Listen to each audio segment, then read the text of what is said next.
Hey everybody, I'm Matt. This is the 10-Minute Bible Hour podcast. We are in Matthew chapter 21 looking at this story right here. Early in the morning, as Jesus, was on his way back to the city, Jerusalem, he was hungry. Seeing a fig tree by the road, he went up to it, but found nothing on it except leaves. Then he said to it, "May you never bear fruit again." And immediately the tree withered. When the disciples saw this, they were amazed, and they said, "How did the fig tree wither so quickly?" And last time around, I was suggesting that I think this imagery, this living metaphor of the fig tree, would have caused the judgment against the northern nation of Israel from the Old Testament, described in the book of Hosea, to come to mind for the original audience. So that is what we are exploring right now. We'll pick it up where we left off yesterday and keep cruising.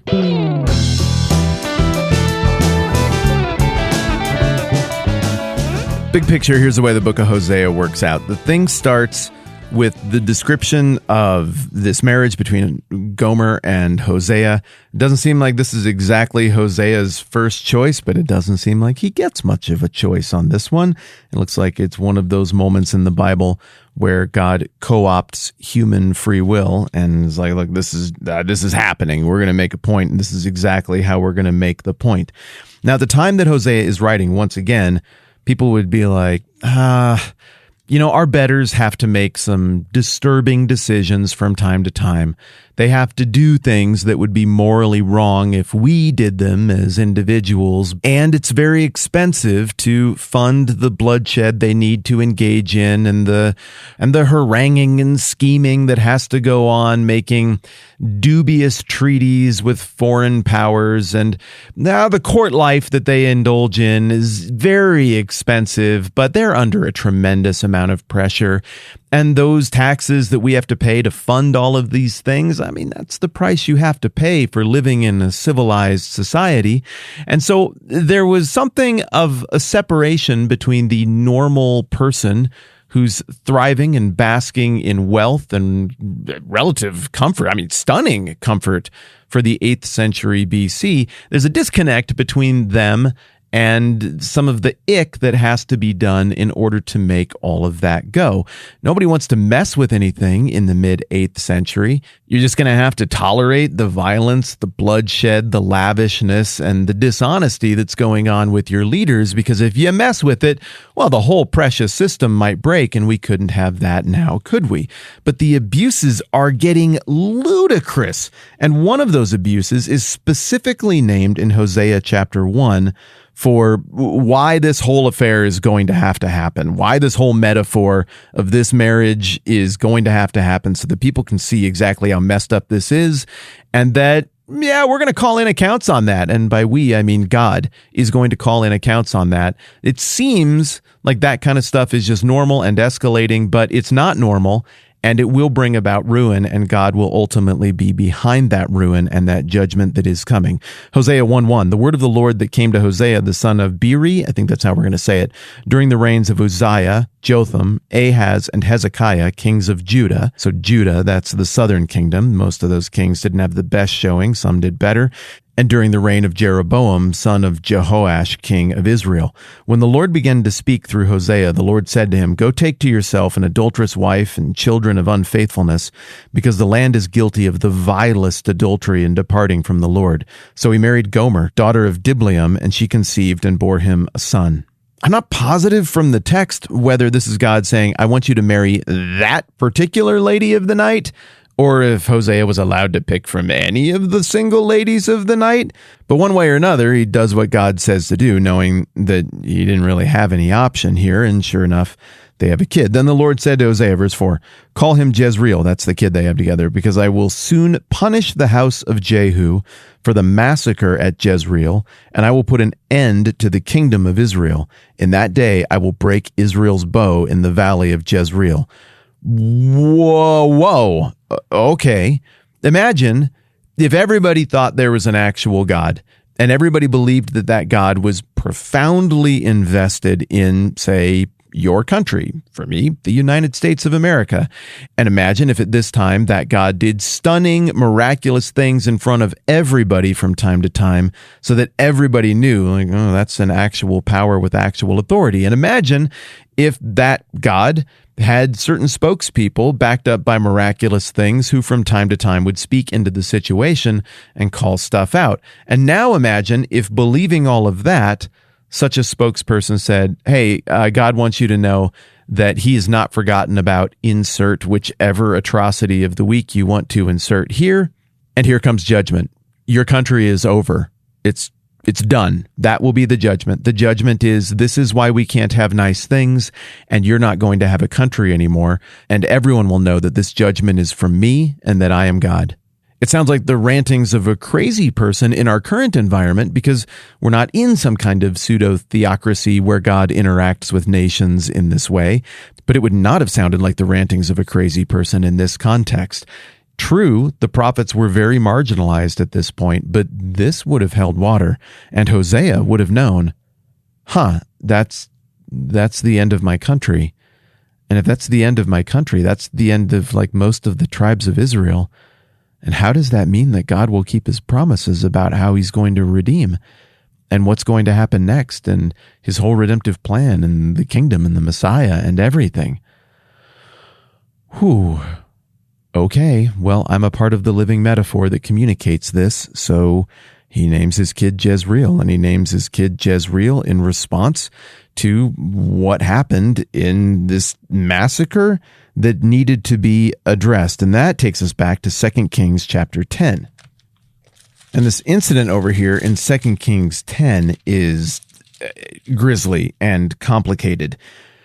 The quick version, you've heard of Ahab and Jezebel. They're like the worst bad guys of the entire Kings saga of the Old Testament. Violent, vile, murderous, but they were operating, again, at a pretty wealthy high point in the history of the northern kingdom of Israel, and their opulence was expensive and their entitlement was grand, and people didn't want to stick up for justice when they did unjust things because, reading between the lines, it looks like they were afraid they'd mess up the whole system if they messed with that monarchy. They falsely believed that the monarchy was what provided them with good things and that they could not have good things or function or enjoy life the way they wanted to without that monarchy. They made the mistake of imagining that these corrupt leaders were somehow their friends and that this deal with the devil was something that they had to make. So these two, Ahab and Jezebel, go unchecked for a long time, scheming domestically, scheming with their foreign neighbors, and eventually there's this guy, Jehu, who is a part of a pushback and apparently a judgment from God against Ahab and Jezebel. Ahab and Jezebel are defeated. Jezebel's death is horribly violent.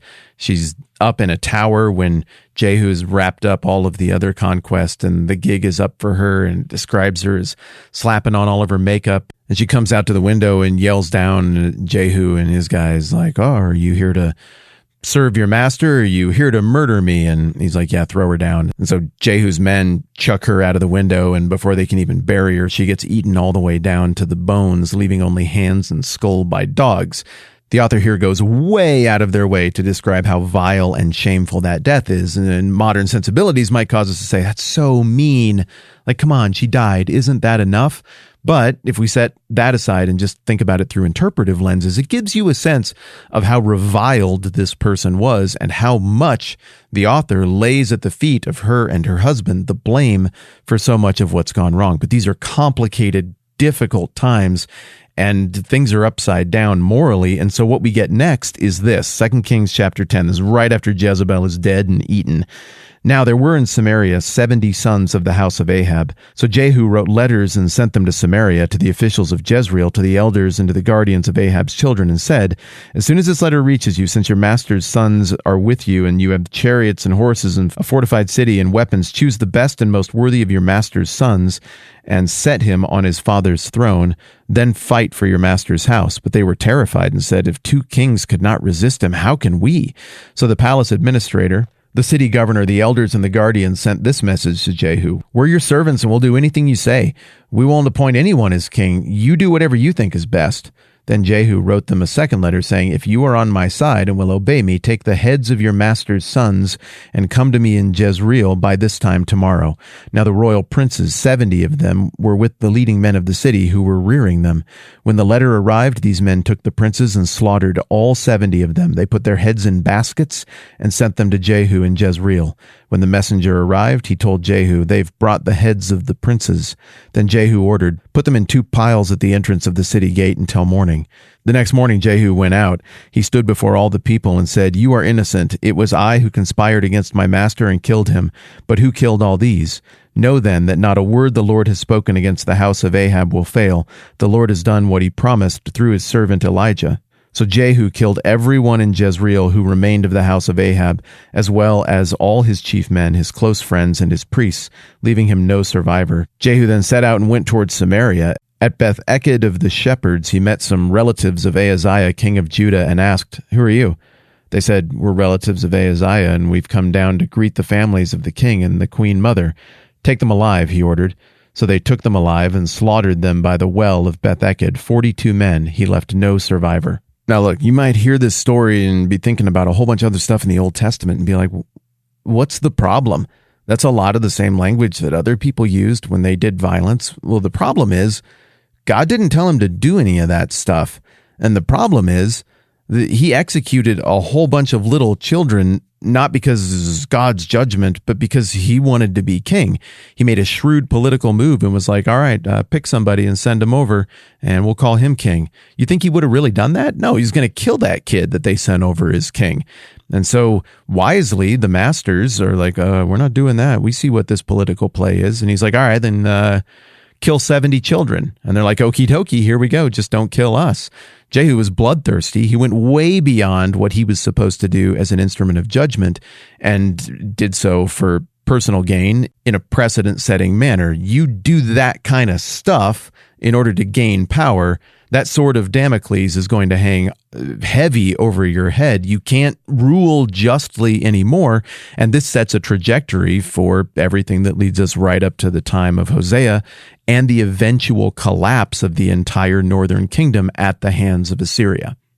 There is so much stuff here, my friends, and I really don't want to shortchange it. So we are going to stretch this conversation out yet another day and continue to poke around at this Old Testament imagery, then this weird marriage between the prophet and the prostitute, and what it all means and how it all fits and how this reflects back on how the original audience would have heard Jesus' words with the fig tree in Matthew chapter 21. We're going to do that next time around. All right, we'll pick up right where we left off. I'm Matt. This is the 10-Minute Bible Hour podcast. Let's do this again soon.